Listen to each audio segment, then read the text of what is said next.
नमस्कार, headline 24 news में आप सभी का स्वागत है और मैं हूं आपके साथ भारती लोधी। आइए बढ़ते हैं खबरों की ओर। वार्ड 57 के गोविंदपुरा क्षेत्र में 3 करोड़ 90 लाख रुपए की लागत से बनने वाली सड़क परियोजना का भूमि पूजन क्षेत्रीय विधायक और मध्य प्रदेश सरकार में मंत्री कृष्णा गौर के द्वारा संपन्न हुआ।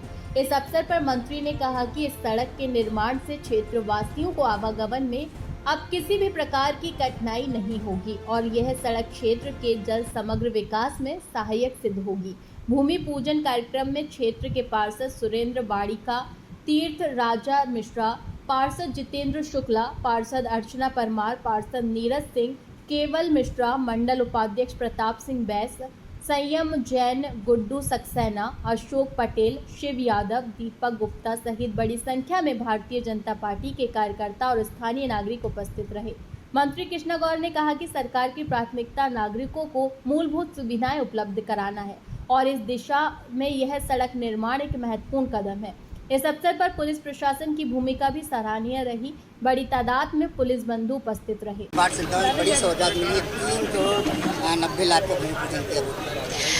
आज गोविंदपुरा विधानसभा क्षेत्र में ऐतिहासिक दिन है जब हम लगातार लगभग 13 करोड़ रुपए की लागत के भूमि पूजन संपन्न कर रहे हैं। विभिन्न स्थानों पर विभिन्न वार्डों में ये भूमि पूजन संपन्न हो रहे हैं।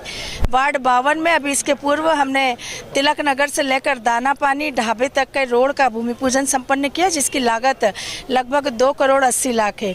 अभी हमने जिसका भूमि पूजन संपन्न किया वो वार्ड 57 में शक्ति नगर से लेकर कैरियर कॉलेज तक की एक बहुप्रतीक्षित सड़क है, जिसको कई सालों से इस क्षेत्र के रहवासी यह मांग करते आ रहे थे कि ये रोड बननी चाहिए।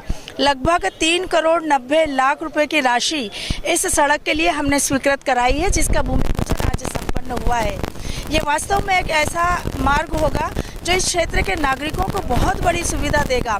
इस मार्ग के ना होने से बहुत लंबा चक्कर लगाकर उन्हें अन्ना नगर पहुंचना होता था या बीएचएल पे पहुंचना होता था, लेकिन इस रोड के बनने से बहुत कम समय में सीधे वो बीएचएल पहुंच जाएंगे।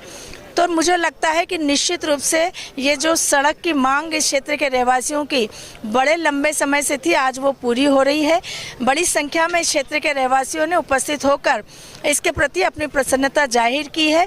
इस वार्ड में इस सड़क के निर्माण के बाद निश्चित रूप से विकास की एक कड़ी और जुड़ेगी। मैं हृदय से इस क्षेत्र के समस्त रहवासियों को बहुत बधाई देती हूँ। इस क्षेत्र के हमारे पार्षद वरिष्ठ नेता आदरणीय सुरेंद्र बाड़ीका जी को भी हृदय से बहुत बधाई। हम सब मिलकर इसका भूमि पूजन अभी हमने संपन्न किया है। अब इसका आगे निर्माण का मार्ग प्रशस्त करेंगे ताकि समयावधि में अच्छी गुणवत्ता के साथ हमारी ये सड़क बनकर तैयार हो, और कोशिश यही करेंगे कि दिवाली तक ये रोड बनकर तैयार हो जाए ताकि दिवाली पर लोग इसका उपयोग कर सकें। बड़े हर्ष का विषय कि आज गोविंदपुरा विधानसभा के अंदर वार्ड नंबर 57 में शक्ति नगर से जो DRM रोड है वहाँ से लेके कैरियर कॉलेज तक 1.80 किलोमीटर की, जो कि 3 करोड़ 90 लाख रुपए की लागत से बनने वाली है PWD के माध्यम से। आज उसका भूमि पूजन सम्मानीय हमारी मंत्री बहन कृष्णा गौर जी ने किया है। उनको मैं बधाई देता हूँ, शुभकामनाएं देता हूँ, क्योंकि ये सपना बाबूलाल जी गौर साहब का था। हमारे मार्गदर्शक सम्मानीय बाबूलाल जी गौर कई सालों से प्रयासरत थे और लेकिन BHL की परमिशन नहीं हो पा रही थी, लेकिन बहन कृष्णा गौर जी ने दिल्ली जाकर BHL से कारपोरेट ऑफिस में वहाँ पर समस्या को रखा और इससे वहाँ पर यह मंजूरी मिली और वहाँ से BHL द्वारा NOC दी गई और उसके बाद ये 3 करोड़ 90 लाख का टेंडर होके ये शीघ्र ही ये सड़क बनने वाली है, जिससे जनता का बहुत राहत मिलने वाली है। 3 किलोमीटर का जो चक्कर लगा के अन्ना नगर से हबीबगंज होते हुए आना पड़ता था, सीधे अन्ना नगर से रायसन रोड से जुड़ के एम्स को ये सड़क जुड़ जाएगी। ये काफ़ी सुविधा होने वाली, क्योंकि वहाँ पर चक्का जाम भी होता था, ट्रैफिक की व्यवस्था भी अव्यवस्था होती थी। ये शॉर्टकट में बहुत सीधा जनता की सुविधा के लिए बना है। बन के तैयार हो जाएगा। ये लगभग 2-3 महीने में बनने का बोला है PWD के अधिकारियों ने। उन्होंने आश्वस्त किया है कि शीघ्र इसको बना के जनता को सौंप देंगे। पुनः बधाई और आभार व्यक्त करता हूं और जनता का धन्यवाद करता हूं कि यहाँ उनके प्रयासों से सम्मानीय बाबूलाल गौर जी के आशीर्वाद से ये काम सफल हुआ है। वार्ड 57 को बहुत बड़ा तोहफा मिला है। सबको बधाई, शुभकामनाएं। फिलहाल के लिए इस खास खबर में इतना ही। देश विदेश की तमाम बड़ी खबरों को जानने के लिए देखते रहें हेडलाइन 24 न्यूज। नमस्कार।